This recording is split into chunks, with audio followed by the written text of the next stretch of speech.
ఆడు ప్రపంచంలో ఏదని చెప్పేస్తాడు, ఏదని తెస్తాడు కూడా. వైజాగ్ స్టీల్ ప్లాంట్ ని ప్రైవేట్ పరం కాకుండా కాపాడే బాధ్యత మేము తీసుకుంటాం, కానీ మీరు నిలబడాలి. విల్లింగా ఉంటే శ్రీకృష్ణుడు భగవద్గీతలో అర్జునుడికి ఇంత చెప్పాడు. విశాఖపట్నం స్టీల్ కూడా చుట్టేయాలనుకున్నారు తమ్ముళ్ళు, అది పథకం. హక్కు విశాఖ ఉక్కు.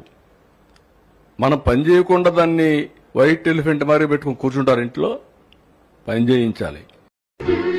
అదంతా అప్పుడండి, ఇప్పుడు నేను మారిపోయానండి. ఎవడు చెప్పాడు? బుద్ధి ఉండాలి. ఏం తీసుకోవాలి? ఏం తీసుకుంటారు? 12,000 కోట్లు ఇస్తే ఏం తీసుకుంటారు? నీకు వచ్చి మీ ఇంటికి వచ్చి చెప్పాలా నేను ప్రైవేటైజ్ చేయనని? ఎన్ని గంటలు చెప్పాలి? తమాషాగా ఉంది మీకు. ఒక రేపటి నువ్వు నేను పని చేయను, నాకు డబ్బులు ఇమ్మని అడిగితే ఎవరు చేస్తారా?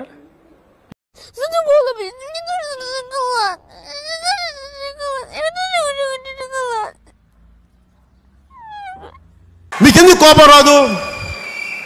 వైజాగ్ జిల్లాలో ఉన్న వాళ్ళకి మీకు ఎందుకు కోపం రాదు? స్టీల్ ప్లాంట్ పోతుంటే మీకు కాదా బాధ?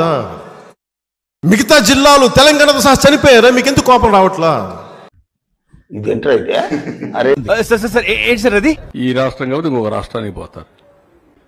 ఎక్కడ